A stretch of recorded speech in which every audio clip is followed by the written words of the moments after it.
Welcome to ma'am की class, जहाँ होती है टीचिंग इजी और इंटरेस्टिंग। अभी तक मेरे चैनल को सब्सक्राइब नहीं किया तो सब्सक्राइब कर लें। Let's learn in very easy way. चलो पढ़ें।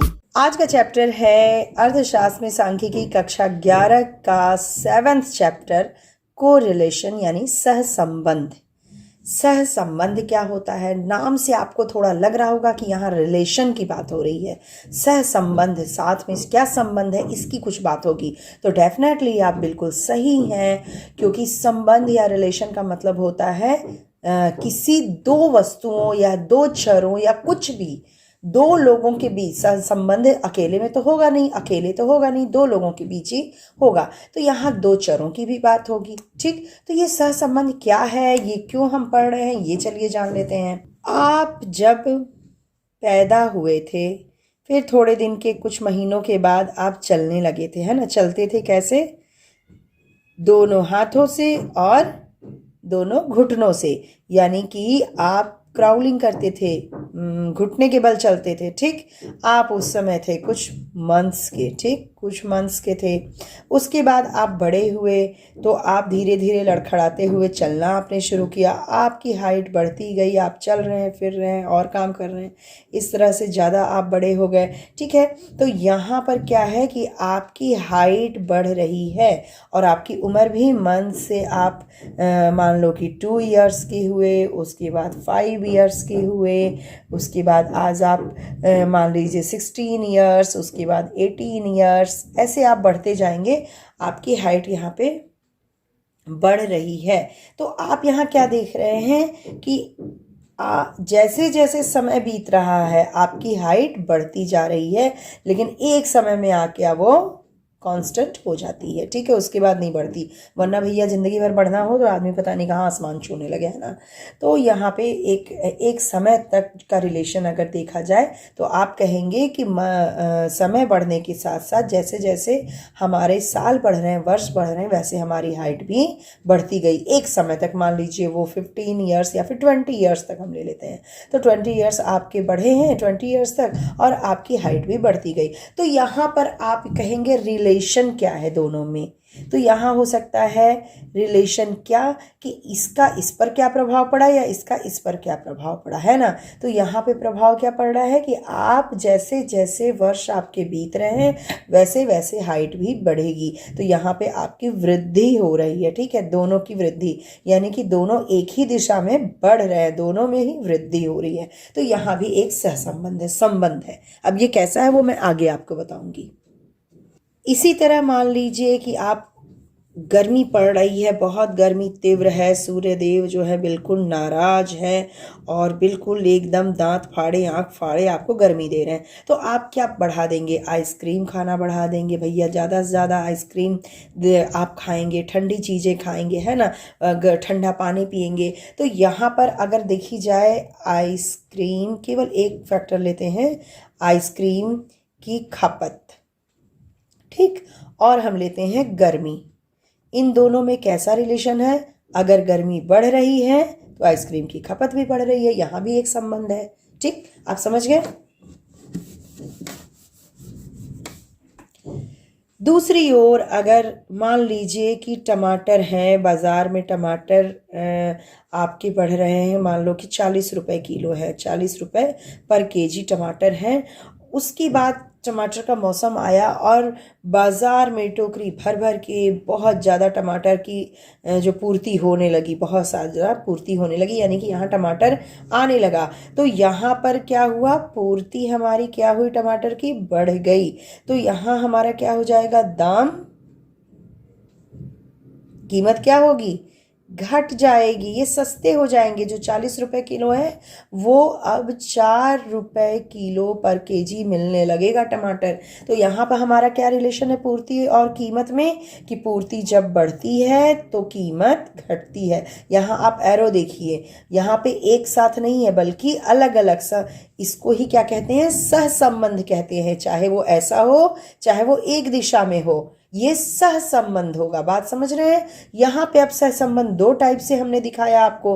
तो ये क्या होगा? ये होगा धनात्मक सहसंबंध और ये होगा ऋणात्मक सहसंबंध। ठीक, संबंध है दोनों के बीच, लेकिन एक के बीच धनात्मक है। यही चीज अगर हम कीमत और मांग में देख लें, अगर कीमत बढ़ती है तो किसी चीज की मांग क्या हो जाएगी? जब आपको महंगी कोई चीज मिलने लगेगी तो मांग कम हो जाएगी। यहाँ अगर महंगी 40 रुपए किलो है तो यहाँ पे जो डिमांड था वो कम हो जाएगा। और यहाँ पर अगर सस्ता हो गया है इतना 4 रुपए केजी, तो डिमांड हमारा बढ़ जाएगा। यानी कि अगर पैसा कम होता है, कीमत कम होती है तो मांग बढ़ती है, तो यहाँ पे ऋणात्मक संबंध हो जाएगा। लेकिन जब दोनों चीजें एक साथ होती है, जैसे बरसात के मौसम में छाता का उपयोग, बरसात और छाता में कैसा संबंध है? तो आप कहेंगे धनात्मक। बरसात बढ़ेगा तो छाता का उपयोग बढ़ेगा, है ना। तो ये सब चीजें क्या है? संबंध को दिखाता है, और ये सहसंबंध कहलाता है, यानी कि दो चरों के बीच का संबंध। ठीक, तो इसको सहसंबंध का विश्लेषण ऐसे संबंधों के क्रमबद्ध परीक्षण का एक साधन है। यानी कि कैसा संबंध है, ऋणात्मक है, धनात्मक है, कितना क्लोज संबंध है ना। क्लोज का मतलब कि अगर यह इतना बढ़ता है तो यह भी इतना बढ़े, या घटना है तो इतना ही घटे। लेकिन कभी कभी होता है कि इतना बढ़ा तो यह इतना बढ़ेगा, या यह इतना ज़्यादा घटेगा। तो इनके बीच में संबंध की क्लोजनेस कितनी है? जैसे कि आप लोग फ्रेंड होंगे, आपके कई फ्रेंड होंगे, उसमें से सबके साथ संबंध एक जैसा नहीं होता। किसी के साथ बस हाय हेलो का होता है, किसी के साथ इतना पक्का होता है कि जो भी सुख दुख है वो आप बांटते हैं। तो इस तरह से संबंध जो होते हैं ऋणात्मक, धनात्मक और क्लोज और थोड़ा सा अलग अलग ऐसे भी होते हैं। अब ये कितने प्रकार के होते हैं, चलिए ये देख ले फटाफट। सबसे पहले हम देखते हैं कि सहसंबंध क्या है। तो चर राशियों के मध्य अंतर संबंध, चर राशियों के मध्य जो रिलेशन होता है उसको सहसंबंध कहते हैं। ठीक है, और एक है द्विचरी विश्लेषण या द्विचरी सहसंबंध। क्या है? तो दो चरों से संबंधित, जब चर दो हों उनके बीच संबंध देखते हैं तो उनसे संबंधित विश्लेषण को क्या कहते हैं? हम द्विचरीय या बाईवेरिएट एनालिसिस कहते हैं, द्विचरीय विश्लेषण कहते हैं। दो चर होते हैं, ठीक। और अगर तीन या अधिक चर हों, जैसे कि दो चर हैं मांग, प्राय और कीमत, लेकिन अगर तीसरा भी हो आय, तो तीन या अधिक चरों के अंतर संबंध को क्या कहेंगे? बहुचरी विश्लेषण, मल्टीवेरिएट एनालिसिस कहेंगे। ठीक है, तो ये एक चरी द्विचरी विश्लेषण और बहुचरी विश्लेषण, ये दो होते हैं। ठीक है, अब हम देखेंगे कि चरों के मध्य फलनात्मक संबंध को ज्ञात करने की मेथड्स यानी विधियां कौन कौन सी हैं। ठीक, तो विधियां क्या हैं? दो हैं। पहला तो है हमारा ग्राफीय विधि, पहला है ग्राफीय विधि या विक्षेप विधि, इसको ग्राफिकल मेथड या स्कैटर डायग्राम भी कहते हैं। हमारी पुस्तक में ये एक और नाम है इसका, हमारी पुस्तक में दिया हुआ है जो वो है प्रकीर्ण आरेख। ठीक, तो एक नाम इंग्लिश में रहता है स्कैटर डायग्राम, इसमें ग्राफ के रूप में दिखाते हैं। दूसरा है विधि आंकिक विधि या समाश्रयण विश्लेषण, न्यूमेरिकल मेथड या रिग्रेशन एनालिसिस। तो इसकी जो विधियां हैं ये दो टाइप में बांटी गई हैं, ग्राफी विधि और दूसरा है आंकिक विधि, प्रकीर्ण आरेख और समाश्रय विश्लेषण। ये विक्षेप चित्र इसे लेके हम चलते हैं, विक्षेप चित्र या फिर स्कैटर डायग्राम। कई नामों से हैं तो आप कंफ्यूज मत होइएगा, मैंने सारे आपको बता दिए हैं। आपके बुक में जो भी है उसे आप देख लीजिएगा। प्रकीर्ण आरेख है, प्रकीर्ण आरेख भी इसे कहते हैं। ठीक है, विपक्ष चित्र या स्कैटर डायग्राम क्या होता है? इसमें क्या किया जाता है? अगर दो चर राशि है, मान लीजिए एक्स है वाई है, कुछ भी हो सकता है, भार हो सकता है, आयु हो सकती है, या फिर ये आय व्यय हो सकता है, आय और कुछ और भी चीज़, मतलब दो कोई भी चर है, इसके मूल्य को, इसके जो भी वैल्यूज जो होगी उसको ग्राफ पर अंकित किया जाता है, यानी ग्राफ बनाया जाता है। ठीक है, और इस प्रकार से जो चित्र है उसको विक्षेप चित्र कहते हैं। यानी कि सहसंबंधों को, इसको आप एक शब्द में कह सकते हैं, सहसंबंधों को ग्राफ में प्रदर्शित करना, दो चरों के सहसंबंध को ग्राफ के रूप में प्रदर्शित करना, इसको विक्षेप चित्र या प्रकीर्ण आरेख कहते हैं। ठीक है, अब यहाँ पे हमें एक उदाहरण अगर ले लें तो इसको दर्शा सकते हैं। मान लीजिए कि आय है और व्यय है, आय और व्यय की अगर हम बात करें तो आय हमारी मान लीजिए कि 4 है, फिर बढ़ के 6 हुई, कुछ भी है यूनिट, 10 हुई, 15 हुई और 20 हुई। तो यहाँ पे व्यय हमारा क्या हुआ, ये हमारा मान लीजिए कि पहले 2 था तो अब हो जाएगा 3, फिर उसके बाद 6। जरूरी नहीं उसी रेशियो बिल्कुल एग्जैक्ट अनुपात में बढ़े, लेकिन बढ़ रहा है। यानी कि जैसे जैसे आय बढ़ रही है यहाँ पे हमारी जो व्यय है वह भी बढ़ रहा है हमारा। ठीक है, तो आय के हिसाब से व्यय बढ़ रहा। अब इसको अगर हम एक डायग्राम पे ले लें, यहाँ पे मान लीजिए 0, यहाँ पे हम व्यय कर दें और यहाँ पर आय कर दें। ठीक, अब इन दोनों के बीच में कैसा है वो अब हम देखेंगे। तो कैसे देखें, मान लो 1 या फिर 5 से अच्छा 2।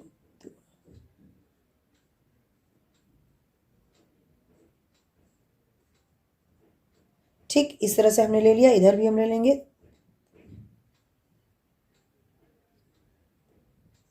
यहाँ 20 तक आ रहा है, दोनों साइड में हम बराबर लेते हैं। कभी भी ग्राफ बनाने के लिए इतना आपको ज्ञात होना चाहिए, 14, 16, 18, 20। ठीक है, इस तरह से यहाँ पे थोड़ा सा गड़बड़ हो गया, 6 होना चाहिए, 8, 10, 12, 14, 16, 18 और यहाँ 20। ठीक है, यहाँ हो गया। अब मान लीजिए आय आप लेते हैं 4, आय आप 4 ले लिए, तो 4 पे कितना है, 2 है। ये बिंदु एक आपको यहाँ मिला 4 और यहाँ 2 से मिला, ये बिंदु मिला है आपको। ठीक, उसके बाद 6 है आय 6 है, तो यह 3 है, यानी कि यहाँ पे बीच में होगा। 6 पे 3 है, यहाँ हो गया। उसके बाद 10 अगर आय है, आय अगर 10 है तो यह 6 है, यानी कि इसके कहीं बीच में होगा, 10 पे 6, यानी कि यहाँ एक बिंदु। 15 आय है, आय यहाँ पे हम 14 के आगे यहाँ 15 पे जाते हैं, तो यह 10 है, यानी कि इतना यहाँ पर है। उसके बाद 20 है अगर आय यहाँ पहुँच गया तो ये 12 है, यानी कि यहाँ। तो यहाँ सारी बिंदुओं को अगर हम मिलाते हैं तो कैसी रेखा मिली, इस तरह की। ये रेखा कैसी है, धनात्मक है ना। तो सहसंबंध कैसा है, धनात्मक।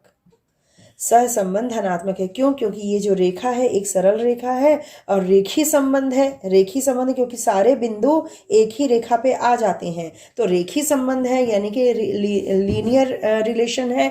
और दूसरी बात कि यह संबंध धनात्मक भी है, क्यों, क्योंकि आय के बढ़ने पे व्यय बढ़ रहा है और यह जो है बाईं ओर चढ़ती हुई रेखा है, ए से बी की ओर चढ़ती हुई रेखा है, तो यह धनात्मक सहसंबंध को दर्शाती है। ठीक है, सारे बिंदु इसी पे हैं, तो यहाँ पे हम कहेंगे कि ये जो सहसंबंध है बहुत ही पुख्त, मतलब कि बहुत ही पक्का वाला है। यानी कि ये सहसंबंध रेखीय सहसंबंध है, यानी कि दो चर राशि के सारे बिंदु जब एक ही लाइन पे आ जाएं तो उनको रेखीय सहसंबंध कहते हैं। ठीक, तो अभी आपको ये चीज़ समझ में तो आ ही गई होगी कि सहसंबंध धनात्मक क्यों है और रेखीय है। ठीक है, और यह चढ़ता हुआ है क्योंकि दोनों का सहसंबंध यहाँ पर जैसे आय बढ़ रहा है वैसे व्यय भी बढ़ रहा है। ठीक है, तो यहाँ आप समझ गए। अब ये जो छोटे छोटे वर्ड मैंने आपको बताया, रेखीय संबंध, गैर रेखीय संबंध, स्वतंत्र क्या है, कोरिलेशन कैसा है, इसको चलिए एक एक लाइन में हम लोग देख लेते हैं, जरा स्पष्ट कर लेते हैं।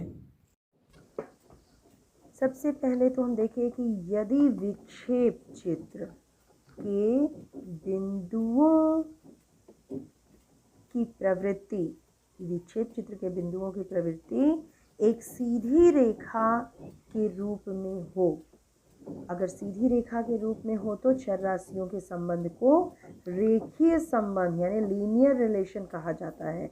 दो बिंदुओं के बीच एक सीधी रेखा बन जाए तो उनके बीच के संबंध को क्या कहते हैं, लीनियर रिलेशन, यानी कि रेखीय संबंध। दूसरा है कि यदि विक्षेप चित्र के बिंदुओं का जो पथ है, बिंदुओं का जो रास्ता है, प्रवृत्ति पथ, एक वक्र के रूप में हो, वक्र यानी कि घुमावदार हो, है ना, कर्व के रूप में हो, तो मध्य संबंध को, इनके चर राशियों के मध्य के संबंध को वक्रीय या गैर रेखीय संबंध कहते हैं। इसको नॉन लीनियर रिलेशन कहते हैं, गैर रेखीय संबंध कहते हैं।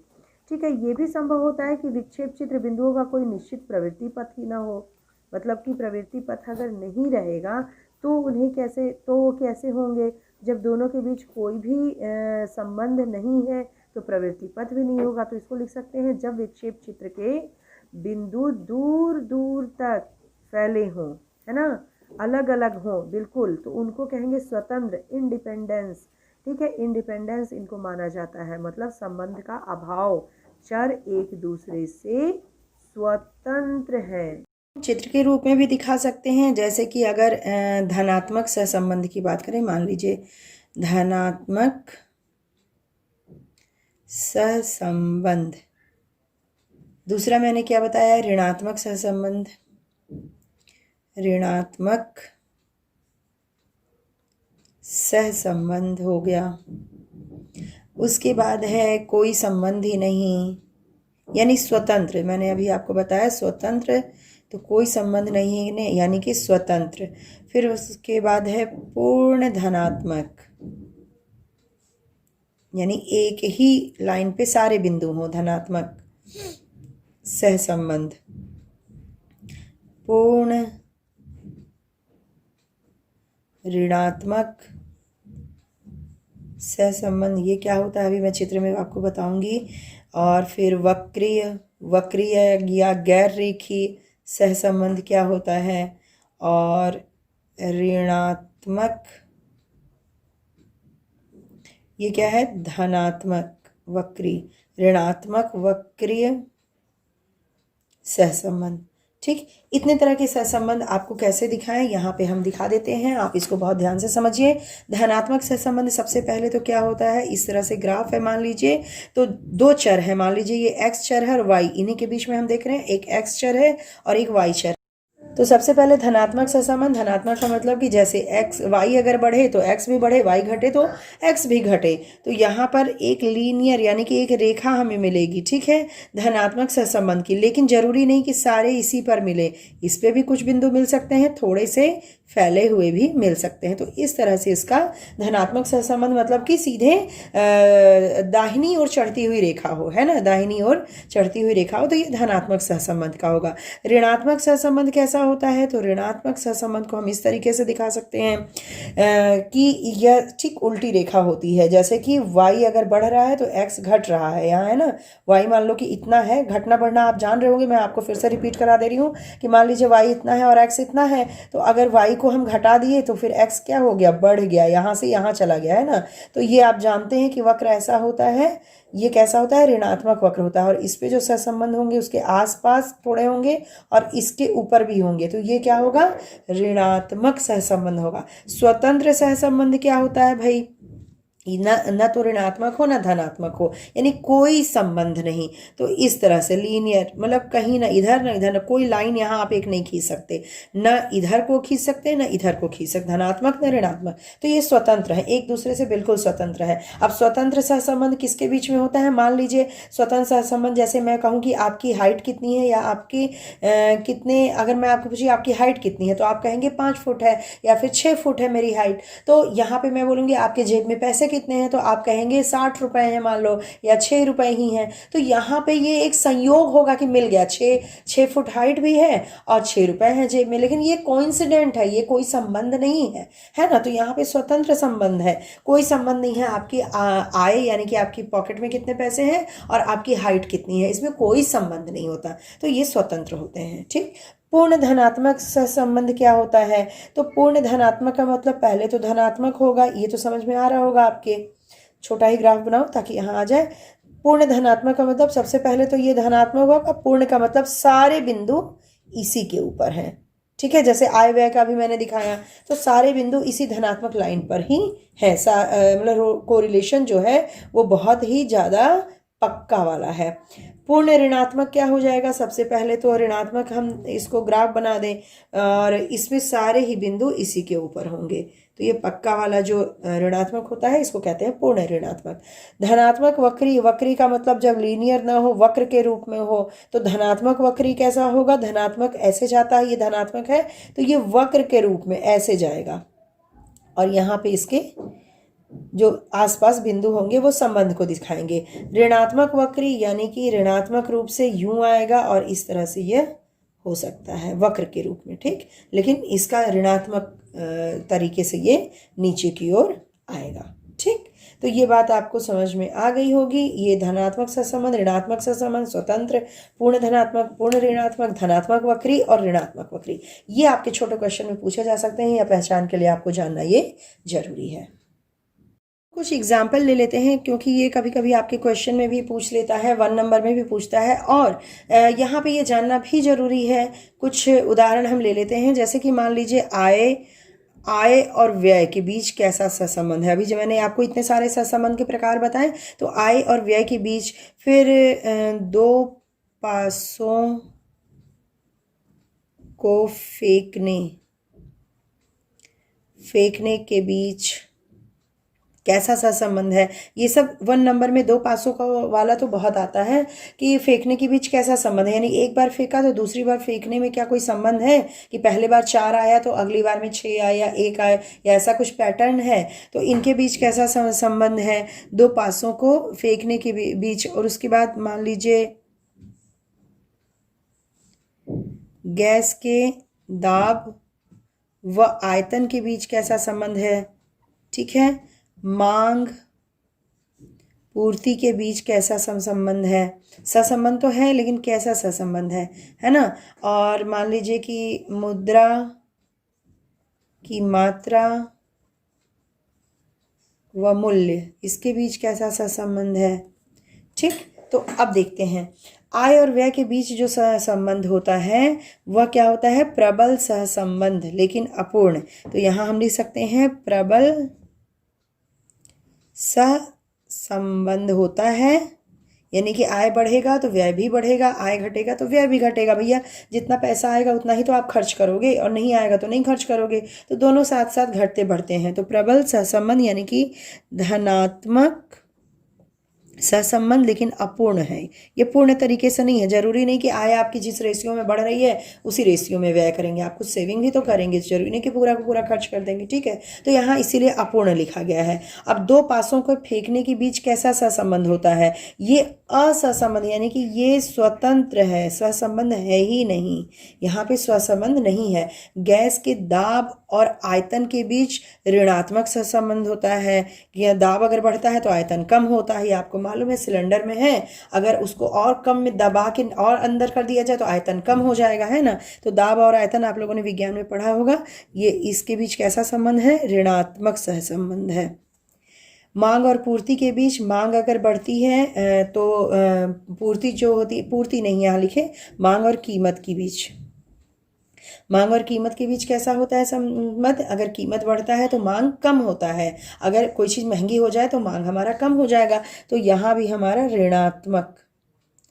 ऋणात्मक लेकिन अपूर्ण। ठीक, और यहाँ पे ऋणात्मक सहसंबंध होता है पूर्ण, जितना आप दबाव लगाओगे उतना ही आयतन कम होगा, तो ये पूर्ण ऋणात्मक। और यहाँ पे अपूर्ण, जरूरी नहीं कि उतनी ही बढ़ जाए। कीमत अगर कम हो तो मांग उतनी ही बढ़े, कीमत अगर 4 रुपये कम हो तो 4 रुपये के बराबर ही मांग बढ़े, जरूरी नहीं, वो कम ज़्यादा हो सकती है। अब मुद्रा की मात्रा और मूल्य, मुद्रा की मात्रा और मूल्य के मध्य ऋणात्मक सहसंबंध, लेकिन अपूर्ण होगा। ठीक है, यहाँ पे भी ऋणात्मक अपूर्ण होगा। ठीक, क्योंकि मुद्रा की मात्रा का और मूल्य का मतलब क्या होता है, अगर मुद्रा ज़्यादा आपकी लग रही है यानी मूल्य इसका कम है। आप जो हमारे जैसे पिताजी या दादा के समय में जो चीज़ें आ जाती थी 1 रुपये में, अब वो उसकी जगह पे हमें 100 रुपये लगाने पड़ते हैं, यानी कि इसकी जो वैल्यू है, मूल्य है, वो घट गया। और यहाँ पे मात्रा बढ़ानी पड़ी, यानी मात्रा अगर बढ़ेगी मुद्रा की तो मूल्य घटेगा। ठीक है, ये दोनों एक दूसरे से विपरीत चलते हैं। तो यहाँ पे ऋणात्मक लेकिन अपूर्ण सहसंबंध होगा। तो ये तो रहे कुछ एग्जाम्पल जो कि हम बता सकें कि धनात्मक प्रबल सहसंबंध या स्वतंत्र या ऋणात्मक सहसंबंध किन के बीच में है। विक्षेप क्षेत्र की पूरी बात हो गई, प्रकीर्ण आरेख की पूरी बात हो गई, लेकिन भाई ऐसा क्या जरूरत पड़ा कि फिर दूसरे तरह के दूसरी विधियां को हमें आजमाना पड़ा। अगर विक्षेप क्षेत्र ही सब नाप दे रहा है, स्कैटर डायग्राम अगर सब कुछ सही कर रहा है, तो हमें क्यों जरूरत है आगे कार्ल पियर्सन और दूसरे विधियों की, जो मैंने अभी आपको बताई, अंकिक विधियां की। तो इसकी सबसे बड़ी कमी क्या है कि इस विधि से सहसंबंध की शुद्धता से या परिणात्मक जो परिणाम है इसका, यानी कि इसकी कितनी क्वांटिटी है, क्वांटिटी कितनी है, इसका मापन संभव नहीं है। तो इस विधि की सबसे बड़ी कमी आप लिख सकते हैं कि इसके द्वारा सहसंबंध की शुद्धता, यानी कि एक्यूरेसी जो है वो की शुद्धता व